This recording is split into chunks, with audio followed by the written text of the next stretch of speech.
Today we are reading Riding Freedom, Chapter 7. We left off and Charlie, who Mr. Milshark thought of as Charlie, had just dropped Mr. Milshark off at the hotel, and Charlotte had kept his boots. Chapter 7.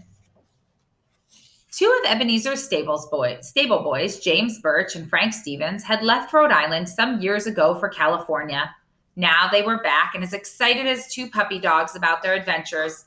They were full of stories about Argonauts and the gold diggers, and Charlotte couldn't get enough of their tales. The West was wild and untamed. Prospectors flocking to pan for gold up and down the lower Sierras were becoming millionaires overnight. And Sacramento? Everyone was talking about Sacramento, California, the most important river port in the West. It was a boom town, and for businessmen, it was as tempting as a candy store, because if a man struck it rich, he had to have some place to take his gold and some place to spend his worth.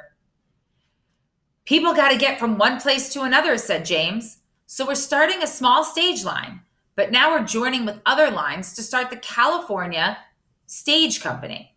And now we need good drivers. We need men in the mother lode where all the gold is while they're mining. And we're planning to expand the routes up and down the Pacific. So you'd have to pick. Won't you come, Charlie? The money was good, and there was plenty of work for men that would go.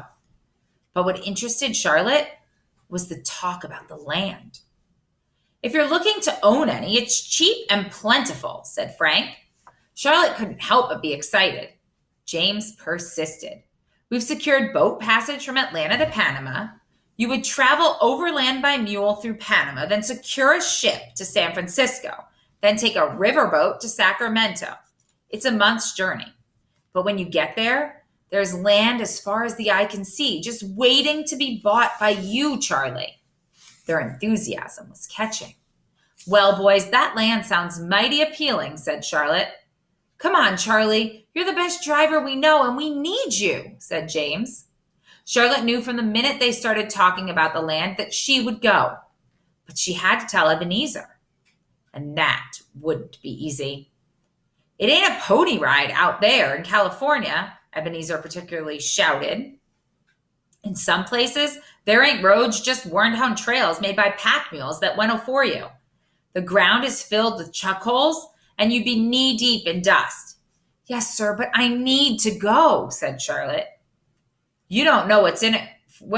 You don't know what you're in for. Most of the horses are just wild Mustangs they brought in from the foothills, and they don't know how to work in the traces.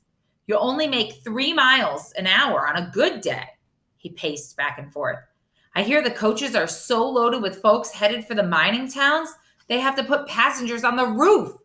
You'll lose them off the top. And you got other things to consider. California ain't a place for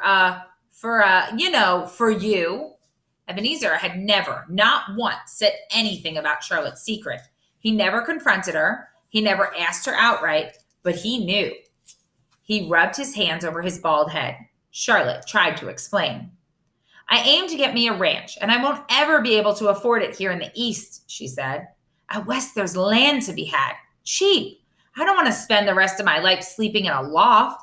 I want to get me a place, my own place, a home. He stopped pacing, crossed his arms, and said, What about Indians? You thought about that? And carrying all that bullion? Why, a robber will look at you and think you're a plum, ripe for picking. Charlotte didn't answer. She knew she was going, and so did he. Ebenezer sat down. He looked defeated. You're my best driver. I know I never said anything, but, well, you remind me of somebody, and it's just done my heart real good to see you outdo all them other drivers, all them other boys. His voice drifted off. I had a child once, a girl. She died from the fever, same as my wife. But that little girl, she could ride like the wind. I ain't never seen anything like it except you. He was quiet. Charlotte walked over and took his hand. I guess I put more stock in having you around than I should, he said. I just hate to lose you to California. Charlotte didn't want to lose Ebenezer either. He had been good to her. He had let her make her own way. He had protected her like a daughter. I just bet when I get my place, you could come out and start a livery, said Charlotte. You heard the boys talking. Sounds pretty exciting, don't it? His eyes perked up a little at the prospect. And I'll need you out there, she said. I aim to get a bit of land. Why, I can't run a big place on my own. I guess I could think about it, said Ebenezer. Down the line. Guess I'm not too old to travel. Maybe someday. They looked at each other. He half smiled. Well, get going and pack your things. I told you a long time ago that working for me would be temporary. Don't you get harmed out there. And you need anything, you holler. By now, Charlotte understood his blustery ways. Thank you, she said. What's your name, anyway? He grumbled. She smiled and bent over and whispered it in his ear. Charlotte stood on the top deck of the Wilson G. Hunt, a palace of a steamboat, while it chugged up the Sacramento River. She'd been traveling for 4 weeks and a day and was anxious to reach Sacramento. She felt like she did that day on the stagecoach when she'd run away from the orphanage, like she was on the verge of something exciting, something new, like she was closer to realizing her dream. The Delta sprawled in front of her. It was a damp green blanket met by gentle hills. Rivulets of water shimmered through the Delta. Over the hills, there was land that stretched out forever, speckled with a few trees and brush. It was just like Frank and James had said.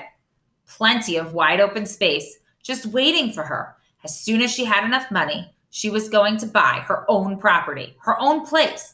Then she would write Ebenezer and Hayward and ask that they come too.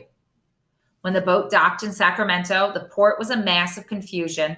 Stagecoaches crowded in the street next to the docks, waiting for passengers. Armed marshals guarded strongboxes filled with gold dust and waiting for the outbound boat to San Francisco. Porters cursed and swore and tossed parcels on the docks while dock handlers loaded the baggage onto the coaches. James said he'd meet the boat, but Charlotte didn't know how she'd ever find him. Charlotte shoved her way through the crowd. Horses whined and pranced impatiently. Passengers disembarked around her and crowded onto the streets like an army of ants at a picnic. Charlotte had never seen such confusion in her life. She was jolted one way and another. She kept looking for James. There were so many people. Charlie, Charlie, over here. Relieved, she spotted James trolling an extra horse. James, I don't know who I'm gladder to see, you or the horse. Climb on, Charlie.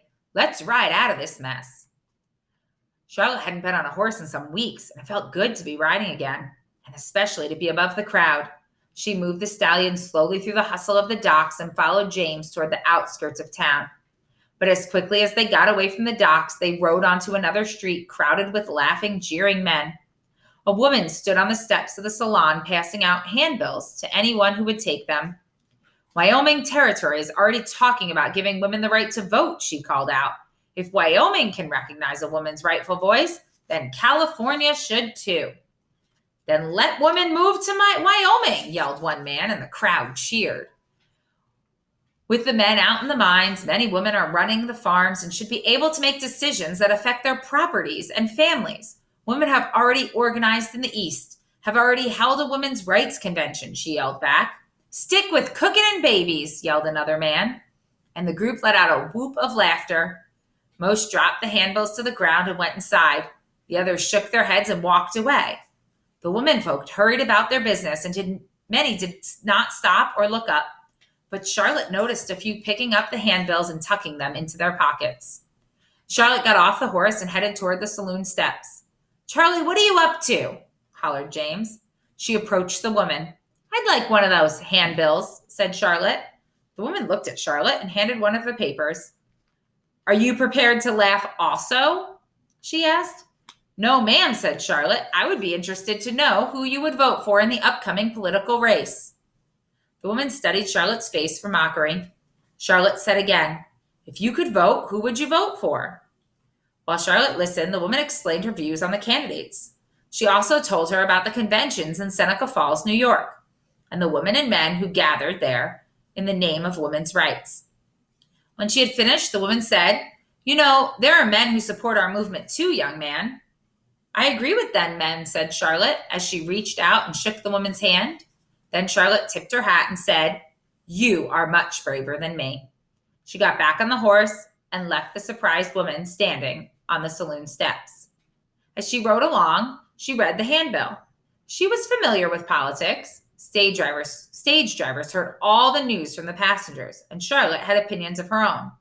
She meant it when she told the woman that she was brave. It took courage to stand up in front of all those laughing men. Charlotte wished she could have done something more for that lady. You sympathizing with her? Asked James. It's interesting, that's all, said Charlotte. You're going to find a lot of interesting things here, things you ain't never seen in the East. But right now, let's get you settled. A few miles out of Sacramento, James and Frank had converted a ramshackle building into a coach barn and stables. Outside, an impressive sign said, California Stage Company. Inside, Concord stagecoaches, the finest from the East, were lined up waiting for the drivers' next runs. There was a bunkhouse for the hands, but since there wasn't a loft, Charlotte found a storeroom off the tack room that suited her fine. Everything's a bit makeshift, Charlie, said James. We aim to get things fixed up, but we got so much business, we just ain't had the time. Everybody's in a hurry to get in and out of gold country, and time is money. How many drivers you got, and where are the horses? Asked Charlotte. We're starting with 10 stage whips at this stable, and already that ain't enough. But we're only taking good drivers. And the horses? Well, that's another thing we're making do with. I already bought a number of blooded stock horses from Australia and paid a small fortune for a particular strong stallion. I'm going to make this a reputable line with quality service. But the horses haven't arrived yet. We rounded up some Mustangs. They'll need to be shoed first thing in the morning. You ready to meet some Western horses? Tame or otherwise? Asked Charlotte. James laughed. Welcome to California, Charlie. Here, everything's wild.